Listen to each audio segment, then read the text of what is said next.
নমস্কার, সুপ্রভাত। সানডেজ গুঁড়ো মশলা নিবেদিত কথায় সুরে জমজমাট সকালে স্বাগত সবাইকে। প্রকৃতির 6 ঋতু, রূপ রস গন্ধ একেবারে আলাদা। প্রত্যেক ঋতুই আলাদাভাবে আমাদের সামনে এসে ধরা দেয় এবং প্রত্যেকটা ঋতুর একটা আলাদা বৈশিষ্ট্য থাকে। শরতের ঠিক তাই। শরৎকাল মানেই একটা ঠান্ডা হিমেল বাতাস, কাশফুল, শিউলি ফুল, আকাশে সাদা মেঘের ভেলা, সব মিলিয়ে কেমন একটা প্রকৃতি যেন ধ্যান মগ্না। প্রকৃতিও যেন শারদীয়ার আগমনে সেজে ওঠে। সেই সঙ্গে আমাদের মধ্যেও একটা প্রভাব ফেলে। আমাদের মধ্যেও কোথায় যেন একটা শান্ত সৌম্য ভাব চলে আসে শরতে। আমরা কিছুদিন পরেই শারদীয় উৎসবে মাতব। এর আগে থেকেই চলে আমাদের প্রস্তুতি। থাকি আমরা বিভিন্ন প্যান্ডেল সাজানো থেকে শুরু করে বিভিন্ন অনুষ্ঠান নিয়ে। যাই হোক, সে তো থাকবো, কিন্তু সকালটাও তো বাদ যাবে না। প্রতিদিনের মতো চলে এসেছি আমরা, যেমনটা আসি, গান নিয়ে, কবিতা নিয়ে। আজকে আমাদের যে কবিতা শোনাবে যারা, চলুন পরিচিত হয়ে একটু। আমার একেবারে পাশেই বসেছে সোলাঙ্কি ঘোষ। সুপ্রভাত। সুপ্রভাত। তারপরে আছে সুমেরিনা রক্ষিত। সুপ্রভাত। সুপ্রভাত। কিবোর্ডে আছে দেবজিৎ দেবনাথ। আমরা সকলে মিলে আজকে সকালটা একটু অন্যরকম ভাবে কাটাবো। মানে কবিতা শুনে, কবিতা কেউ পাঠ করবে আর আমরা শুনবো বিভিন্ন কবিতা।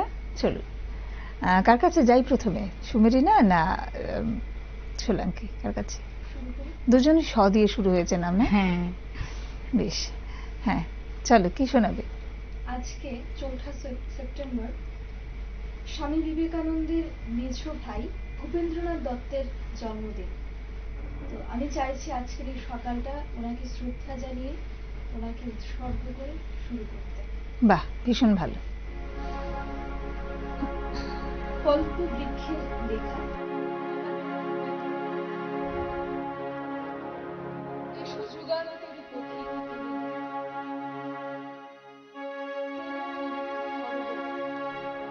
আজ আমরা হাতে হাত ধরে তোমাকে চাই, তোমাকে চাই সব নৃশংস ঘটনার পাশে, তোমাকে আমরা গ্রহণ করি। তুমি আমাদের বন্ধুত্বের কথা শিখিয়েছিলে 1941 সালে। উদাত্ত কণ্ঠে সবাই বলে উঠেছিল, the first president of Soviet union. সেই বন্ধু তুমি মহেন্দ্রক্ষণে, আমাদের ভূপেন্দ্রনাথ দত্ত। ঋষি অরবিন্দ তোমার মাথায় হাত রেখে স্বপ্ন লিখেছিল মানবতাকে দেবত্বে মিশে যেতে। দাদা নরেন্দ্রনাথের উজ্জ্বল দৃষ্টিতে তুমি ছিলে নবযুগের দিশারি। সেই বন্ধু তুমি মহেন্দ্রক্ষণের, আমাদের ভূপেন্দ্রনাথ দত্ত। তুমি কত শত অবক্ষয়কে তুড়ি মেরি উড়িয়ে দিয়ে আমাদের সঙ্গবদ্ধ করো, বদ্ধপরিকর। এসো যুগান্তের পথিক তুমি, মহেন্দ্রক্ষণের, আমাদের ভূপেন্দ্রনাথ দত্ত। বাহ, কে লিখেছেন কবিতাটা? কবিতাটা লিখেছেন আমারই এক বন্ধু অলোকেশ গঙ্গোপাধ্যায়। কল্পবৃক্ষ নামেও লিখে, ভীষণ ভালো লিখে। আর ওই কবিতা দিয়ে আজ শুরু করলাম। বাহ, ভীষণ ভালো। আসুন। দত্ত জন্মগ্রহণ করেছিলেন 1880 সালে। একজন সমাজ সংস্কারক এবং দাদা নরেন্দ্রনাথ দত্তের আদর্শকে নিয়েই তার পথ চলা, এবং রামকৃষ্ণ মিশনের এই মননকে তিনি মানুষের মাঝখানে তুলে ধরেছিলেন। ভীষণ ভালো। আসলে আমাদের প্রচেষ্টা থাকে যে আমাদের সমাজের যারা মহান ব্যক্তিত্ব তাদের জন্মদিনগুলোকে আমরা একটু বিশেষভাবে স্মরণ করি। তুমি একটা ভালো দিনে একটা ভালো কবিতা দিয়ে শুরু করলে আজকের অনুষ্ঠান। ভীষণ ভালো। ভ্যানগার্ড আমাকে আজকে এই দিনের সাথী করে নিয়েছে সময়টুকু একসাথে উদযাপন করার জন্য। ঠিক। ভ্যানগার্ডের প্রতি কৃতজ্ঞতা। এরপরে সুমেরিনার কাছে যাব, কি শোনাবে? আচ্ছা, প্রথমেই আমি রবি ঠাকুরকে দিয়ে শুরু করব। যে কোনো অনুষ্ঠানই বলো বা যে কোনো সামাজিক প্রোগ্রাম যেখানেই আমরা উপস্থিত থাকি, সেখানেই মনে হয় রবি ঠাকুরকে ছাড়া যেমন সবকিছুই ঠিক আছে, কিন্তু কোনোখানে যেমন একটু খাপছাড়া লাগে। আসলে তার হাত তো সবখানে ছড়িয়ে আছে, হ্যাঁ, তার পা আমরা পড়েছে সবখানে। সেটাই সবখানে। আমরা তো যারা অল্প বিস্তর হলেও শিল্পচর্চা করি, আমাদের কাছে রবি ঠাকুর একটা বিশাল পাওনা। তার কথাগুলি, তার কবিতাগুলি যত পড়ি ততই মনে হয় মানে কত গভীরে তিনি চিন্তা করে আমাদের নিয়ে লিখেছেন, মানে তার চিন্তাধারাটা কতটা বিস্তৃত হলে তিনি এমন ভাবে লিখতে পারতেন। সেটাই তো, তাকে নিয়ে আমি আজ শুরু করব। তো রবি ঠাকুরের লেখা প্রতীক্ষা কবিতাটা আমার আজকে প্রথম নিবেদন। আমি এখন সময় করেছি, তোমার এবার সময় কখন হবে। সাঁঝের প্রদীপ সাজিয়ে ধরেছি, শিখা তাহার জ্বালিয়ে দেবে কবে। নামিয়ে দিয়ে এসেছি সব বোঝা, তোরে আমার বেঁধে এলেম ঘাটে। পথে পথে ছেড়েছি সব খোঁজা, কেনা বেচা নানান হাটে হাটে। সন্ধ্যা বেলায় যে মল্লিকা ফুটে, গন্ধ তারি কুঞ্জে উঠে জাগে। ভরেছি জুই পদ্ম পাতার পুটে, তোমার করো পদ্মতলের লাগে। রেখেছি আজ শান্ত শীতল করে, অঙ্গন মোর চন্দন সৌরভে। সেরেছি কাজ সারাটা দিন ধরে, তোমার এবার সময় কখন হবে। আজিকে চাঁদ উঠবে প্রথম রাতে, নদীর পারে না বিজন আঙিনাতে।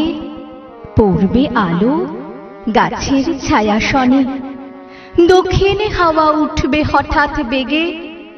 আসবে জোয়ার সঙ্গে তারে ছুটে, বাঁধা তোরে ঢেউয়ের দোলা লেগে। ঘাটের পরে মরবে মাথা কুটে। জোয়ার যখন মিশিয়ে যাবে কূলে, থমথমিয়ে আসবে যখন জল। বাতাস যখন পড়বে ঢুলে ঢুলে, চন্দ্র যখন নামবে অস্তাচল। শিথিল তনু তোমার ছোঁয়া ঘুমে, চরণ তলে পড়বে লুটে তবে। বসে আছি শয়ন পাতি ভূমে, তোমার এবার সময় হবে কবে। নমস্কার। পুজো আসছে, তো আজকে সকালে উঠে আমার গলার অবস্থা থেকে মনে হচ্ছিল যে পুজো আসছে, কারণ তখন একটু ঠান্ডা ঠান্ডা ভাব হয়। তো যা হয় আর কি, পুজোর আগে থেকে আমরা একটা প্রস্তুতি আমাদের চলে। মানে পুজোর কাপড় কেনাকাটা তো একটু পরে শুরু করব, কিন্তু এর আগেই প্রকৃতি জানান দেয় হ্যাঁ, যে মা আসছে। আর এই আশাটার যে অপেক্ষাটা, এটাই যেমন সবচেয়ে বেশি সুন্দর। আসলেই তো পুজো একদম চোখের নিমেষে চলে যায়, চোখের পলক ফেলতে না ফেলতেই পুজো কিন্তু একদম শেষ। মানে দুর্গা পুজো, লক্ষ্মী পুজো, কালী পুজো এক এক করে সবটা শেষ হয়ে যায়। কিন্তু ওই আসছে ভাবটা, এটাই যেমন একটা সারা বছর যে মানে একটা মানে অপেক্ষায় থাকা। হ্যাঁ, এই অপেক্ষাটাই খুব আনন্দ। আজকে সকালবেলা উঠে আমার মনে হচ্ছিল যে কেমন একটা পুজো ভাব, ঠান্ডা ঠান্ডা হাওয়া, হ্যাঁ, সেই সঙ্গে মানে আকাশটাও বেশ পরিষ্কার ঝকঝকে, সব মিলিয়ে পুজো আসছে, প্রকৃতিও জানান দেয়। সেটাই ঠিক। শুনবো কবিতা আরো, সোলাঙ্কির কাছে যাব। সোলাঙ্কি, কি শোনাবে? পুজো নিয়ে কথা হচ্ছে, সুমেরনা শুরুও করলো প্রতীক্ষা দিয়ে। সত্যি আমরা এখন সবাই প্রতীক্ষায় আছি। আজ 4 সেপ্টেম্বর, আগামী মাসের 4 অক্টোবর দ্বিতীয়া তিথি। তো আমাদের বাঙালির প্রস্তুতিটা অনেক আগেই শুরু হয়ে যায় পুজো নিয়ে। সেই রেশ ধরেই কবি রুমা মণ্ডলের দুর্গা মায়ের পরশে। একদম। শ্রাবণ শেষে ধরার বুকে শরৎ যখন আসে, ভেজা তুলো সম মেঘের দল আকাশের গায়ে ভাসে।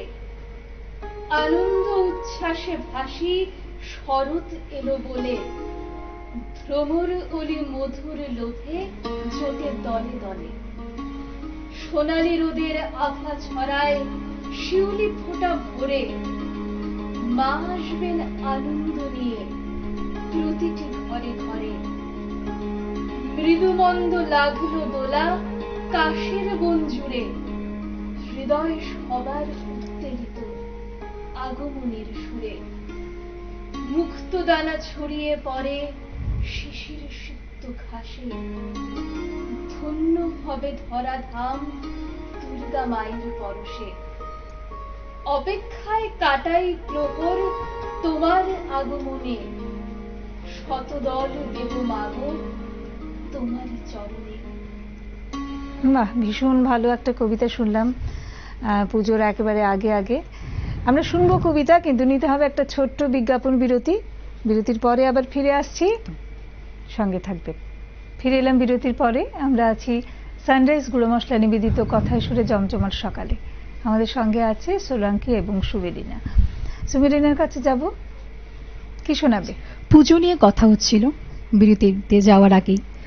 তো পুজো আসছে, যে এই জিনিসটা যে আমরা সবচেয়ে বেশি জানান পাই কুমোর পাড়াতে গেলে, ঠিক ঠিক ঠিক, একদম মূর্তি বানানো, সেটা দেখলেই মনে হয় পুজো আসছে। তো সেই কুমোরের একটা আবেদন নিয়ে আমি একটা কবিতা বলবো।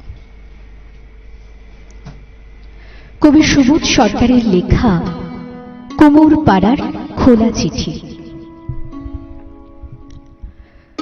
40টা বৈশাখ আমি খরচ করেছি তোমাকে বানাবো বলে, 40টা বর্ষা আমি খরচ করেছি তোমার হাসির পেছনে থাকা হাসিটাকে ধরবো বলে, 40টা ফাল্গুন আমি খরচ করেছি তোমার কৃপার অহংকারকে চুম্বন করবো বলে। আমি কুমোর পাড়ার কুমোর, পুজোর সময় তোমার পায়ের কাছে আমার নাম লেখা থাকে, শিল্পী প্রশান্ত পাল। আমি প্রশান্ত নই, আমি অশান্ত নই, আমি সর্বশান্ত হয়েছি তোমাকে নির্মাণ করে।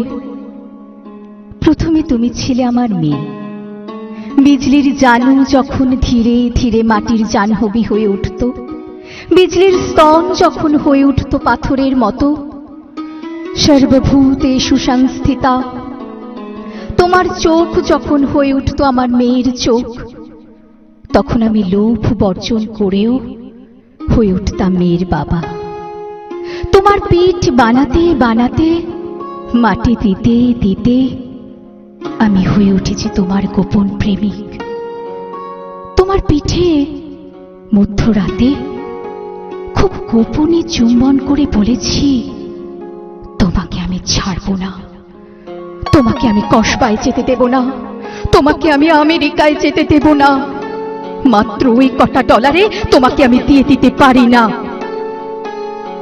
তোমার চুল যখন হয়ে উঠল নৈরিতের কালো মেঘ, তোমার চোখ যখন হয়ে উঠল অবগাহন, তোমার ঠোঁট যখন হয়ে উঠল ভাষা, কোনো দিন আমি তোমাকে 10 হাত দিতে চাইনি, বাধ্য হয়ে দিয়েছি।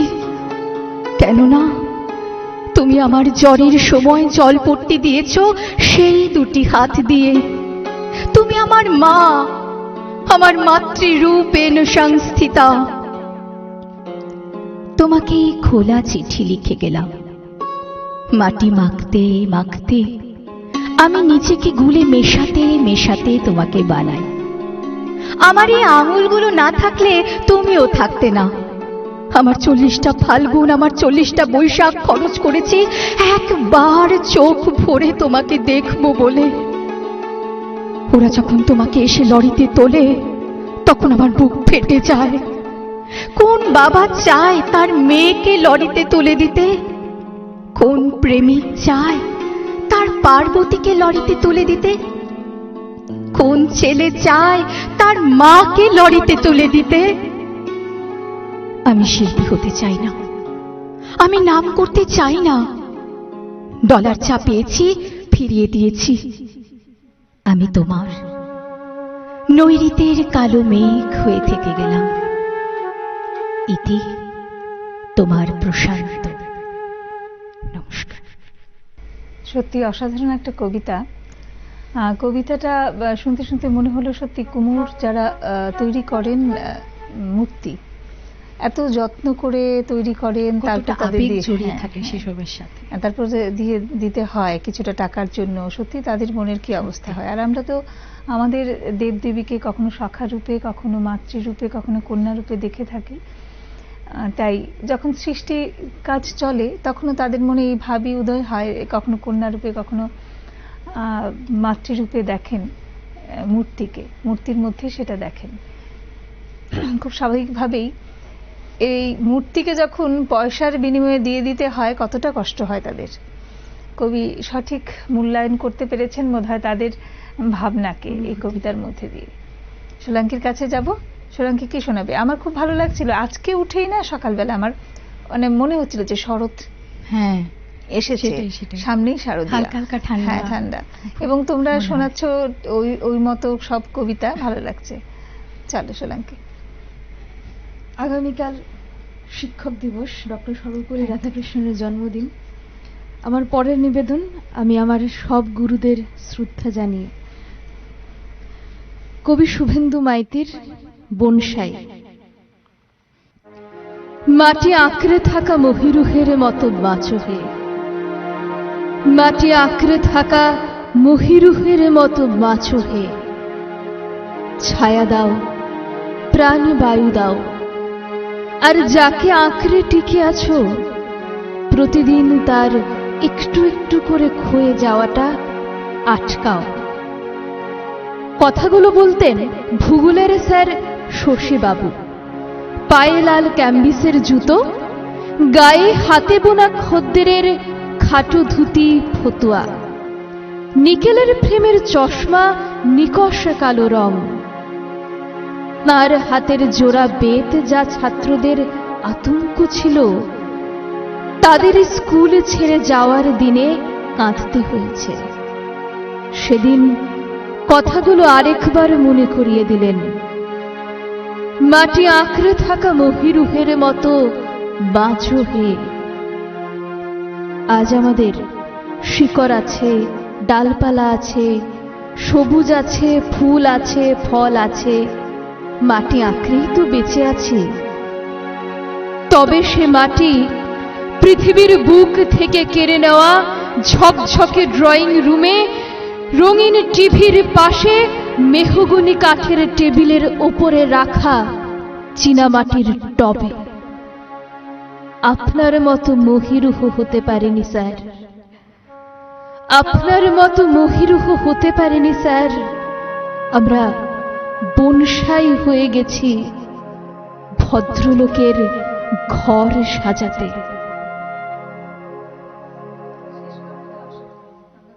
হয়ে গেছি ভদ্রলোকের ঘর সাজাতে, আমরা মহিরুহ হতে পারিনি। সত্যি ভীষণ ভীষণ গুরুত্বপূর্ণ একটা লাইন মনে হচ্ছে আমার এই পুরো কবিতার মধ্যে। আগামীকাল শিক্ষক দিবস, তুমি বলছিলে যে আচ্ছা এ তো শুনলাম কবিতায়, তোমার কাছে শিক্ষকদের প্রতি কি মানে কি বলবে? শিক্ষকদের প্রতি তোমার ধারণা বা তাদের প্রতি শ্রদ্ধার মিশ্রিত দুটো কথা যদি বলো। প্রথমত তো মানে একেবারে ছোট থেকেই মানে সবসময় এখন অবধি সময়টা শিক্ষকদের কারণেই এইটুক আসতে পেরেছি। প্রতিদিনই প্রণাম এবং শ্রদ্ধা। ওদের প্রত্যেক শিক্ষকদের নিয়ে যদি একটু ছন্দে বলতে যাই, আকাশের মতো পাতা আছে বুক, আলোর সেখানে ঠাই, বটবৃক্ষের মতো প্রাণের কাছে মৌনী মাথা নোয়াই। অসাধারণ। এই দুটো লাইনেই বোঝা হয়ে গেল আর কি শিক্ষকদের প্রতি আমাদের মানে আমার কি মনের ভাবনা, তোমার কি মনের ভাবনা। একেবারে ভীষণ ভালো কথা। আসলে দেখো, শিক্ষক আর ছাত্র সম্পর্ক বা ছাত্রীর সম্পর্কটা একটা অসাধারণ সম্পর্ক। সেখানে কখনো মানে পিতা পুত্রীর সম্পর্ক, কখনো বন্ধুর সম্পর্ক, ভীষণ মানে এই যে কি কখনো মনে হয় দেবতা, এনারা আমাদের কাছে দেবতা, আশ্রয় আমাদের। সেটাই মানে এই এই সম্পর্কটাকে তারা আছেন কোনো বলেই দু যেমন একটা আমরা কথায় আছি। হ্যাঁ দু একটা কথায় বর্ণনা করা যায় না। কিন্তু সেই সঙ্গে একটু মানে এটাও মনে হয় যে আজকের যুগে দাঁড়িয়ে আমরা আশেপাশের কিছু রাষ্ট্রে বা বিভিন্ন ঘটনা দেখছি যেখানে ভীষণ মানে ভীষণ ব্যথা হচ্ছে আর কি বিষয়গুলি দেখে দেখে, যে এগুলিও সম্ভব। যারা মেলাতে পারি না নিজেদের যাদের সাথে, হ্যাঁ একদমই যাদের মানে যাদের পাশে থেকে থেকে আমরা শিখছি, একটু একটু করে শিখছি, আমাদের সমস্ত কিছু যাদের দ্বারা তৈরি, তৈরি। তাদের প্রতি এতটা অসম্মান করা কি করে যায়? যাই হোক, সামনে শিক্ষক দিবস, আমাদের সকলের প্রতিজ্ঞাবদ্ধ হওয়া প্রয়োজন যে শিক্ষকদের প্রতি আমাদের সম্মানটুকু যেন বজায় রাখতে পারি আমরা সারা জীবন। চলো, কি শোনাবে? এবার আমি যেটা শোনাবো, এই কবিতাটা আমার খুব পছন্দের একটা কবিতা। কবি অচিন্ত কুমার সেনগুপ্তের লেখা ছন্নছাড়া। গলির মোড়ে একটা গাছ দাঁড়িয়ে, গাছ না গাছের প্রেতচ্ছায়া, আঁকাবাঁকা শুকনো কতকগুলি কাঠির কঙ্কাল, শূন্যের দিকে এলোমেলো তুলে দেওয়া, রুক্ষ রুষ্ট রিক্ত জীর্ণ, লতা নেই, পাতা নেই, ছায়া নেই, ছাল পাকল নেই, নেই কোথাও এক আঁচড় সবুজের প্রতিশ্রুতি, এক বিন্দু সরসের সম্ভাবনা। ওই পথ দিয়ে জরুরি দরকারে যাচ্ছিলাম ট্যাক্সি করে। ড্রাইভার বললে ওদিকে যাব না, দেখছেন না ছন্নছাড়া কটা বেকার ছোকরা রাস্তার মাঝখানে দাঁড়িয়ে আড্ডা দিচ্ছে, চোঙা প্যান্ট, চোখা জুতো, রোখা মেজাজ, ঠোকা কপাল। ওখান দিয়ে গেলে গাড়ি থামিয়ে লিফট চাইবে, বলবে হাওয়া খাওয়ান। কারা ওরা? চেনেন না ওদের? ওরা বিরাট এক নৈরাজ্যের, এক নৈরাজ্যের বাসিন্দে। ওদের কিছু নেই, ভিট নেই, ভিত নেই, রীতি নেই, নীতি নেই, আইন নেই, কানুন নেই, বিনয় নেই, ভদ্রতা নেই, শ্লীলতা শালীনতা নেই। ঘেঁষবেন না ওদের কাছে। কেন নেই? ওরা যে নৈরাজ্যের বাসিন্দে।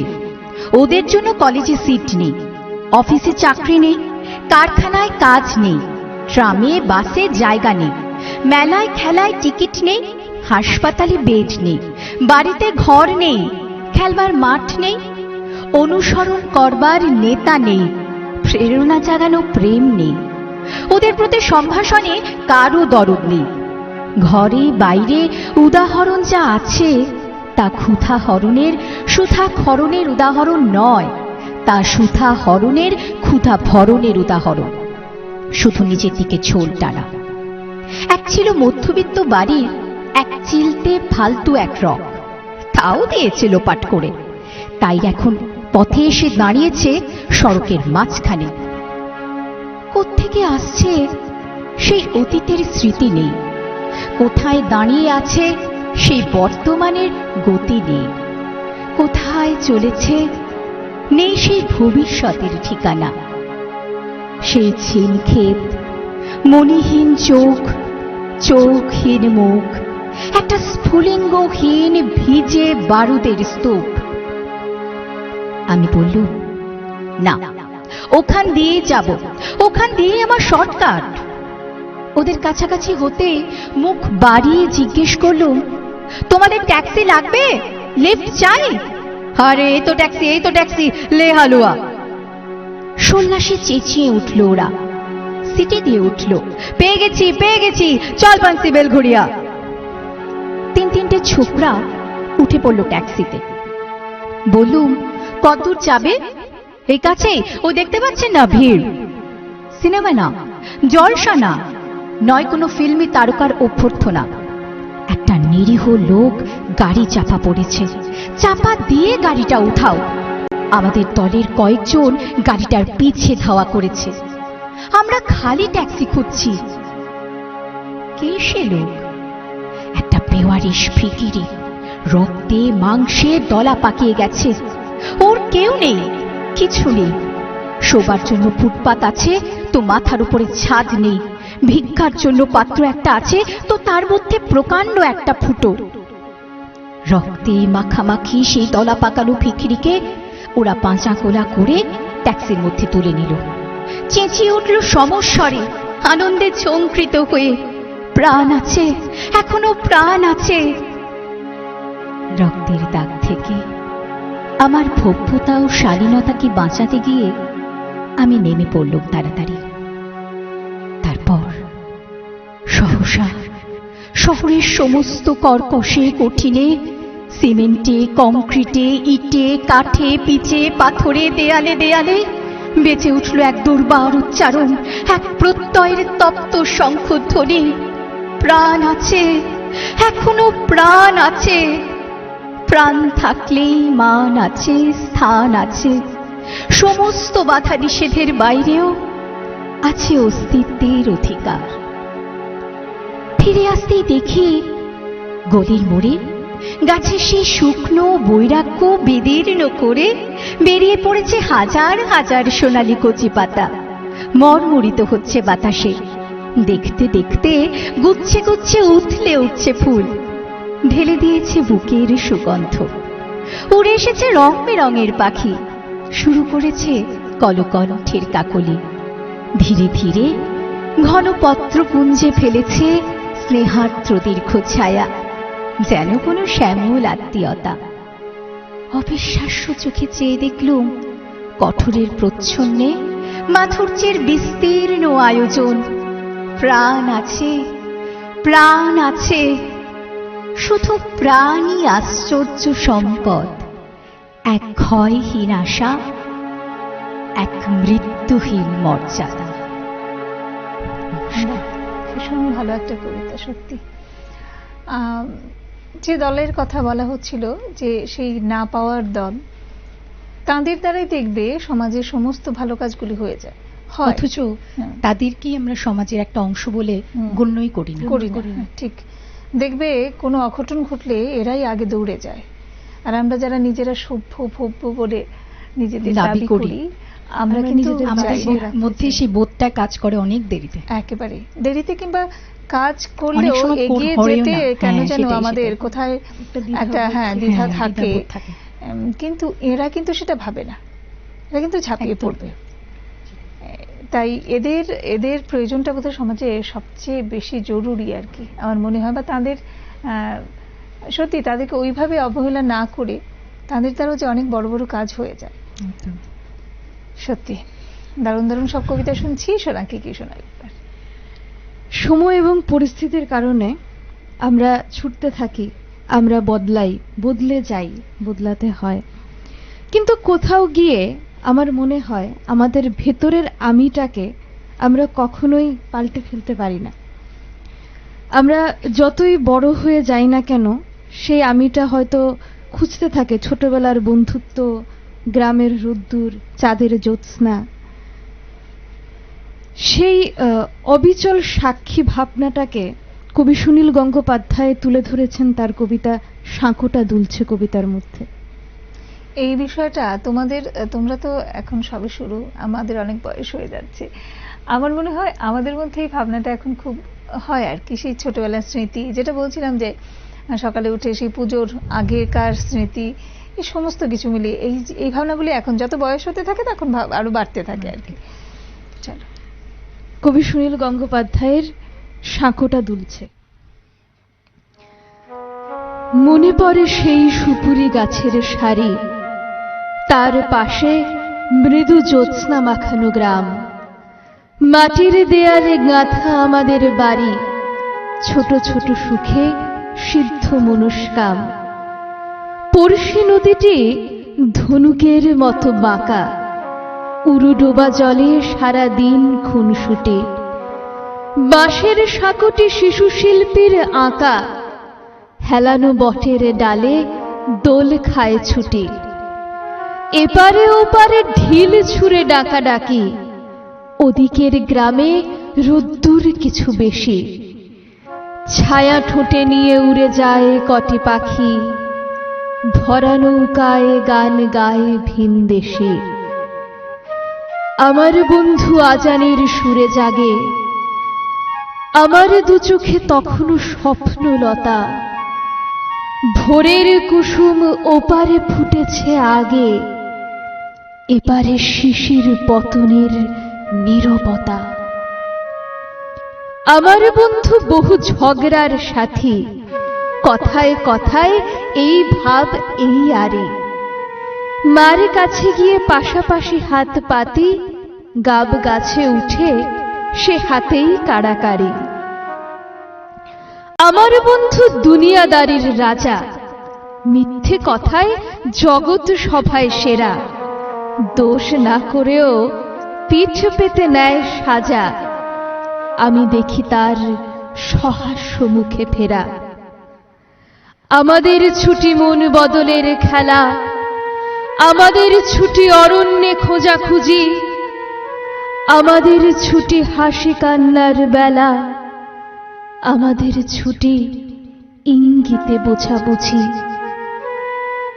বন্ধু হারালে দুনিয়াটা খাঁ খাঁ করে, ভেঙে যায় গ্রাম, নদীও শুকনো ধুধু। খেলার বয়স পেরোলেও একা ঘরে, বারবার দেখি বন্ধুর মুখ শুধু। সাঁকুটির কথা মনে আছে আনোয়ার? এত কিছু গেল, সাঁকুটি এখনো আছে। এপার ওপার স্মৃতিময় একাকার, সাঁকোটা দুলছে এই আমি তোর কাছে। এপার ওপার স্মৃতিময় একাকার, সাঁকোটা দুলছে এই আমি তোর কাছে। অসাধারণ অসাধারণ। তোমার কবিতা শুনতে শুনতে আমিও স্মৃতির ভিড়ে একেবারে ডুবে গেছিলাম কিছুক্ষণের জন্য। ভীষণ ভীষণ ভালো। আসলে বন্ধুরা এমনই হয়, তাই না? একেবারে মানে বন্ধুদের কাছে সমস্ত আবদার, ঝগড়াঝাটি সব মিলিয়ে একটা আলাদা অভিমানও করা যায়। অভিমান ভীষণ। তারপরে ছোটবেলায় মারামারি, সমস্ত কিছু। বন্ধুত্বের সংজ্ঞাটাই আলাদা, এটা কোনো কিছুর সঙ্গে তুলনা করা যায় না। ভীষণ একটা বিষয়। আর যেটা সেই ছোটবেলাকার বন্ধু, এ তো মানে ভোলা যায় না। তুমি পড়ছিলে আর আমি তো একেবারে চোখ বন্ধ করে আমার মনে হচ্ছিল ঠিক সেই গ্রামের দৃশ্যগুলি আমি দেখছিলাম, এবং সেই ছোটবেলার বন্ধুদের কথা মনে পড়ছিল। সত্যি মানে সাহিত্য বিষয়টাই এই বোধহয় আর কি, আমাদের কত কিছু যে মনে করিয়ে দেয়। এবার আবার যাব সুমেরিনার কাছে। সুমেরিনা, কি ধরনের কবিতা পড়তে ভালো লাগে বলো তো? আমি আধুনিক কবিতার কবির লেখা সব কবিতাই মোটামুটি ভালোই লাগে, কিন্তু রবি ঠাকুরের প্রতি একটা আলাদা। তার কবিতা মানে রবি ঠাকুরের কবিতা আমরা সব স্তরেই যেমন পেয়ে আসছি, একদম ছোট থেকে বৃদ্ধ বয়স অবধি, মানে তিনি যেমন সবার জন্য লিখে গেছেন, তার ভাবনা সব বয়সের মানুষের জন্য, একেবারেই তাই। মানে একদম যে শিশু তার জন্য যেমন তিনি ভেবে লিখেছেন, একদম বৃদ্ধ বয়সে আমাদের মনের ভাবনা ঠিক কিরকম হতে পারে সেটা নিয়েও তিনি লিখে গেছেন। রবি ঠাকুরের কবিতা দেখো, তুমি সুখে থাকো, দুঃখে থাকো, শোকে থাকো, সবকিছুতেই তুমি রবি ঠাকুরকে মানে পাবেই, তাকে পাবেই পাশে। তো তার কবিতার প্রতি একটা আলাদাই ভালোবাসা আছে। আর তাছাড়া আধুনিক কবির লেখা তো কবিতা ভালোই লাগে পড়তে। আচ্ছা, আমি এবার করব শেখর বরণের লেখা একটা কবিতা, মহামিলন।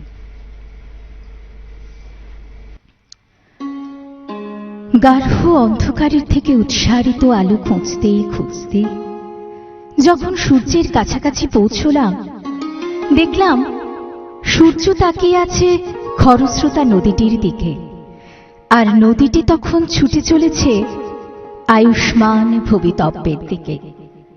পিছনের সুখ, শান্তি, বিরহ, বিচ্ছেদ দীর্ঘ শ্বাসের মতো ফেলে দিয়ে আমি নদীটিকে জিজ্ঞেস করলাম, কোথায় ছুটে চলেছ? কার কাছে গিয়ে শান্তি পেতে চাও?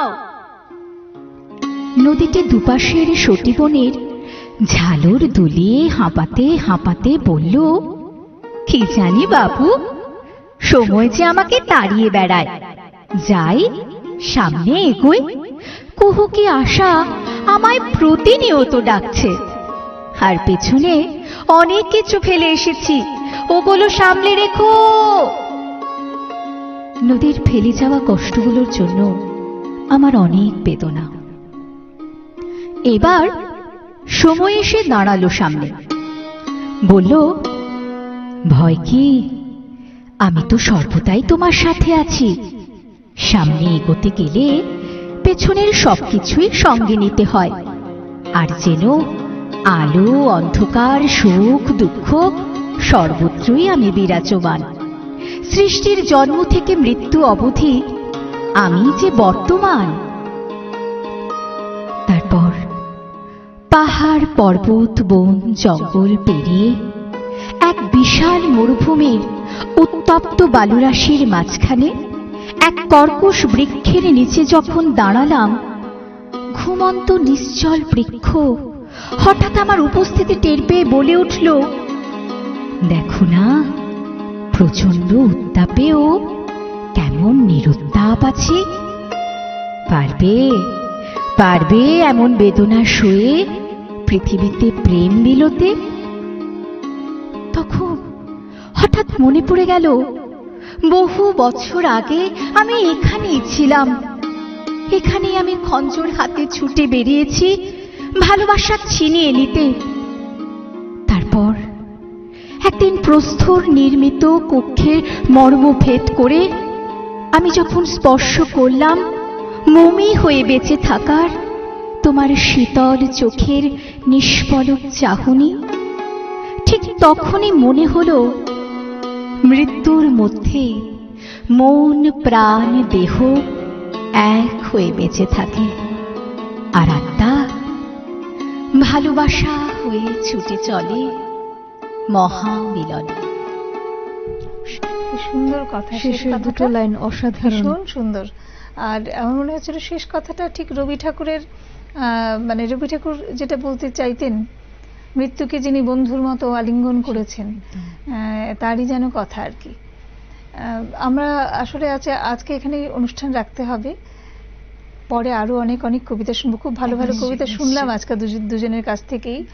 অসংখ্য ধন্যবাদ তোমাদের দুজনকে। তোমাকে অনেক ধন্যবাদ। ভ্যানগার্ডকেও তো কৃতজ্ঞতা জানাতেই হয় আমাদেরকে আজ এখানে আমন্ত্রণ জানানোর জন্য। আজকে সকালটা এত সুন্দর করে কাটালাম ভ্যানগার্ডের সাথে, তোমার সাথে, খুব ভালো লাগছে। দেবজিৎকেও অসংখ্য ধন্যবাদ।